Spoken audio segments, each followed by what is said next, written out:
আজি প্ৰথমতে বাহিৰ জনাই গাঁও পঞ্চায়তৰ মাননীয় সভানেত্ৰী লগতে ইয়াৰ কাউন্সিলৰ ৱাৰ্ড মেম্বাৰ লগতে আমাৰ অফিস ষ্টাফ কনিষ্ঠ অভিযন্তাকে আদি কৰি সকলোকে মই ধন্যবাদ জনাইছোঁ। এই ৰাস্তাটো যেহেতু অত্যন্ত প্ৰয়োজন, এই বেৰা জলজুবি যোৱা যিটো ৰাস্তা আপোনালোকে নিজে স্বচক্ষে দেখিছে, অতি জৰাজীৰ্ণ, ইয়াৰ যাতায়াতৰ কোনো ব্যৱস্থা নাই। গতিকে এই ৰাস্তাটো আজি বাহিৰ জনাই গাঁও পঞ্চায়তৰ পৰা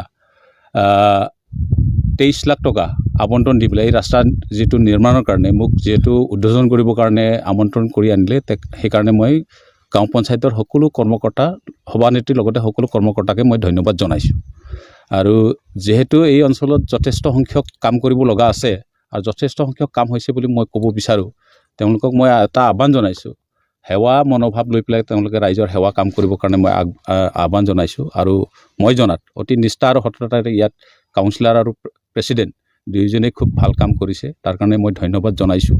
আৰু অদূৰ ভৱিষ্যতে যিবিলাক তাৰমানে অত্যন্ত প্ৰয়োজনীয় ৰাস্তা পদূলি হওক, ৰাজহুৱা অনুষ্ঠান হওক, এই অঞ্চলত পৰ্যায়ক্ৰমে কাম হ'ব। আৰু পঞ্চায়তৰ বাদেও যেহেতু এইটো মিচিং অট'নমাছ কাউন্সিলৰ অন্তৰ্গত এটা অঞ্চল, মিচিং অট'নমাছ কাউন্সিলৰ তৰফৰ পৰাও ইয়াত যথেষ্ট সংখ্যক উন্নয়নৰ কাম হৈছে আৰু হৈ থাকিব। আৰু লগতে আমাৰ ইয়াত যিহেতু অন্যান্য কাউন্সিল আছে, এই অন্যান্য কাউন্সিলসমূহ ইয়াত ৰাইজৰ যিবিলাক দুৰ্দৰ্শী এই বানপীড়িত অঞ্চলত যথেষ্ট সংখ্যক কাম কৰিব লগা আছে। সেইকাৰণে মই সকলো যিমান নেকি গভৰ্ণমেণ্ট এজেঞ্চি আছে এই সকলোকে এই অঞ্চলত গুৰুত্ব দি পেলাই এই নলিনী পাম হওক বাহিৰ জনাই অঞ্চলত কাম কৰিবৰ কাৰণে সকলো পক্ষকে মই আহ্বান জনাইছোঁ।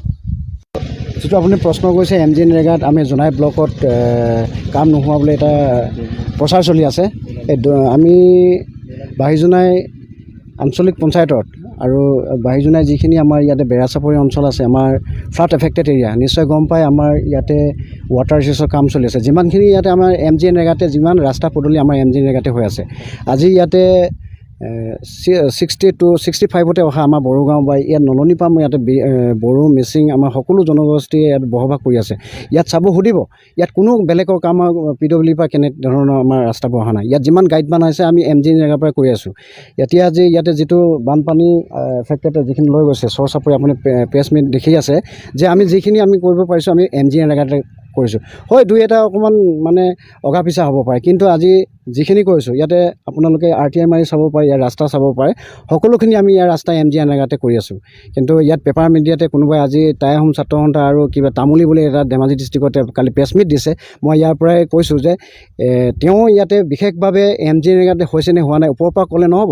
ইয়াত ভিতৰৰ বাবে যিকোনো আমাৰ জব কাৰ্ড আছে, জব হোল্ডাৰ আছে, আমাৰ জব হোল্ডাৰৰ ওপৰত আমি ভিত্তি কৰি আমাৰ ইয়াত কাম চেংচন পাওঁ আৰু সেই চেংচনৰ ওপৰতে প্ৰতিখন গাঁৱতে তেনেকৈ আমি কামবোৰ ডিষ্ট্ৰিবিউট কৰি দিওঁ। ইয়াতে দুটা এটা কিছুমান মানুহৰ জব কাৰ্ড কিবা কিবি হ'ব পাৰে, সেইটো ন' নিট, এইটো আছে, 5টা আঙুলি সমান নহয়।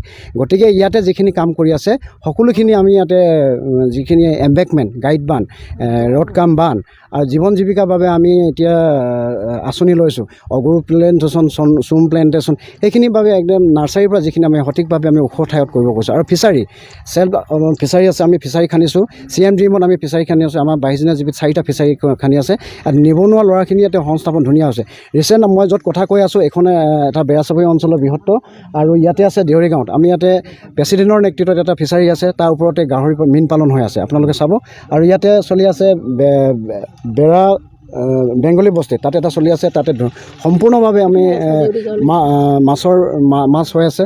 আৰু এটা আছে সোণোৱাল কাঠনি আৰু মহমৰা, তেনেকৈ আপোনালোকে চালে এনেই মুখৰ পৰা ফিল্ড ভিজিটিং নকৰাকৈ যে মুখৰ পৰা যদি বাইক দিয়ে, সেইটো মই কিবা কৰিছোঁ। আপোনালোকে আহক, ইয়াতে ৰাইজৰ লগত চাই যিখিনি উন্নয়নমূলক আছে, আঁচনি আছে, এইখিনি Mgnregaৰ পৰা হোৱা নে বেলেগ ডিপাৰ্টমেণ্টৰ হোৱা আপোনালোকে চালে গম পাব। আৰু যিটো আমাৰ ৱাটাৰ ৰিচোৰ্চৰ পৰা যিটো আমি কৰি আছোঁ, বেৰাচাপৰিৰ পৰা আমাৰ ভলুকা কৰিলোঁ, যিটো এম্বেকমেণ্ট আগত আছিলে, তাৰ সেই এম্বেকমেণ্টটো আমি Mgnregaতে কোৱা। এতিয়া আমি বাহিৰ জনাই লোহিজান গাঁও পঞ্চায়তত উন্নয়ন বুলি ক'লে মানে আমি পঞ্চায়তৰ ফালৰ পৰা আমাৰ যিটো স্কিম 15 ফাইনেন্স বা 14 ফাইনেন্স, আমি যোৱা কেইদিনমানৰ আগতে আমাৰ 14 ফাইনেন্স স্কিম চলি আছে। সেই 14 ফাইনেন্স স্কিমটোৰ পৰা আমি বিভিন্ন ধৰণৰ স্কুল নিৰ্মাণ কৰিছোঁ। ল'ৰা ছোৱালী যিহেতু আগত স্কুলবোৰ বেয়া, অংগনবাদী সেইকেইটা ৰিপেয়াৰিং কৰিছোঁ। তাৰ চকী বেঞ্চ নাথাকিনি চকী বেঞ্চ স্কিম ধৰি দিছোঁ। তেনেকুৱা আৰু এনেকুৱা আমাৰ বানপীড়িত এলেকাত যদি অহা যোৱা কৰোঁতে কালভাৰ্ট মানুহৰ কাৰণে সৰু মুৰা কালভাৰ্ট অহা যোৱাৰ কাৰণে অসুবিধা হোৱাৰ কাৰণে কালভাৰ্ট দিছোঁ। আমাৰ এই বড়োগাঁৱতো এখন দিছোঁ, কালভাৰ্ট দিছোঁ। আৰু ইয়াতে জলডুবি স্কুলত এতিয়া 6 লাখ টকা নিউ 15 ফাইনেন্সৰ পৰা আমি স্কুল এটা LP স্কুল এটা নিউ কনষ্ট্ৰাকশ্যন কাৰণে বিল্ডিং এখন ধৰিছোঁ। আৰু হাইলেণ্ড লেট্ৰিন ধৰিছোঁ আমি। তেনেকুৱা বিভিন্ন ধৰণৰ উন্নয়নমূলক গোটেই 10টা ৱাৰ্ডতে আমি তেনেকুৱা